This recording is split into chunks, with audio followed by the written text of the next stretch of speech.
ಅವರ ಮಂಥನ ಇವತ್ತು ಅನುಭವಿಸಿದರೂ ಕೂಡ ಭಾರತದಲ್ಲೇ ಇರಬೇಕು ಅಂತ ಅವರು ಭಾರತದ ಬಗ್ಗೆ ಇರುವಂಥ ಪ್ರೀತಿಯಿಂದ ಇಲ್ಲಿ ಬಂದು ನೆಲೆಸಿ ಇಲ್ಲಿ ಭಾಳಷ್ಟು ಸಂಕಷ್ಟವನ್ನು ಎದುರಿಸಿ ಮುಂದೆ ಅವರು ಜನಸಂಘವನ್ನು ಸೇರಿ ತಮ್ಮ ರಾಜಕಾರಣ ಪ್ರಾರಂಭ ಮಾಡಿದರು.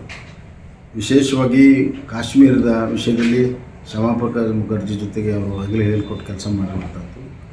ಮುಂದೆ ಎಮರ್ಜೆನ್ಸಿಯಲ್ಲಿ ಅವ್ರು ಜೈಲಿಗೆ ಹೋಗಿದ್ದರು. ಬೆಂಗಳೂರಿನ ಜೈಲಿನಲ್ಲಿ ಇವತ್ತು ಸುಮಾರು 15 ತಿಂಗಳಿಗಿಂತ ಹೆಚ್ಚು ಬೆಂಗಳೂರು ಜೈಲಲ್ಲಿದ್ದರು. ಅವರು ಭಾರತದ ಜ್ವಲಂತ ಸಮಸ್ಯೆಗಳ ಬಗ್ಗೆ ಹಲವಾರು ಹೋರಾಟಗಳನ್ನು ಮಾಡಿದರು. ಮತ್ತು ಆಡಳಿತಕ್ಕೆ ಬಂದಾಗ ಕೇಂದ್ರ ಗೃಹ ಸಚಿವರಾಗಿ ಸಮರ್ಥವಾಗಿ ಆಂತರಿಕ ಸುರಕ್ಷತೆಯನ್ನು ನಿಭಾಯಿಸಿದರು. ಆಂತರಿಕ ಸುರಕ್ಷತೆಯನ್ನು ಕಾಪಾಡಿದ್ದಾರೆ, ಶಾಂತಿಯನ್ನು ತಂದಿದ್ದಾರೆ. ದಕ್ಷ ಆಡಳಿತಗಾರರಾಗಿ ಅವರು ಇವತ್ತು ನಾವು ನೋಡ್ತಾ ಇದ್ದೇವೆ. ಅವರು ಉಕ್ಕಿನ ಮನುಷ್ಯ ಅಂತಲೇ ಪ್ರಸಿದ್ಧಿಯಾಗಿದ್ದರು. ಅದರ ಜೊತೆಗೆ ರಾಮ ಜನ್ಮಭೂಮಿಯ ಒಂದು ಹೋರಾಟದಲ್ಲಿ ಮುಂಚೂಣಿಯಲ್ಲಿದ್ದರು.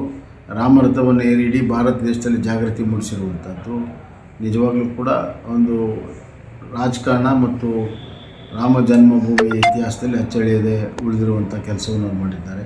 ಇವತ್ತು ರಾಮ ಮಂದಿರಲ್ಲಿ ತಲೆ ಎತ್ತಿದರೆ ಅದಕ್ಕೆ ಬಹಳ ದೊಡ್ಡ ಪಾತ್ರ ಆದ್ವಾನಿಯವರದಿರುವಂಥದ್ದು. ಆದ್ವಾನಿಜಿಯವರು ಎಲ್ಲರ ಜೊತೆಗೆ ಒಳ್ಳೆಯ ಸಂಬಂಧ, ನಮ್ಮ ತಂದೆಯವ್ರ ಜೊತೆಗೂ ಭಾಳ ಒಳ್ಳೆಯ ಸಂಬಂಧ ಇತ್ತು, ಆತ್ಮೀಯವಾದ ಸಂಬಂಧ ಇತ್ತು.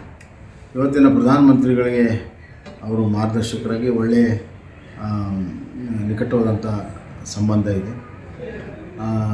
ಇವತ್ತು ಅವರಿಗೆ ಭಾರತ ರತ್ನ ಕೊಟ್ಟಿರುವಂಥದ್ದು ಅತ್ಯಂತ ಯೋಗ್ಯವಾಗಿರುವಂಥ ಸ್ತುತ್ಯವಾಗಿರುವಂಥ ಕೆಲಸ. ನಮ್ಮೆಲ್ಲರಿಗೂ ಕೂಡ ಪ್ರತಿಯೊಬ್ಬ ಭಾರತೀಯರು ಕೂಡ ಹೆಮ್ಮೆ ಇದೆ. Thank you sir.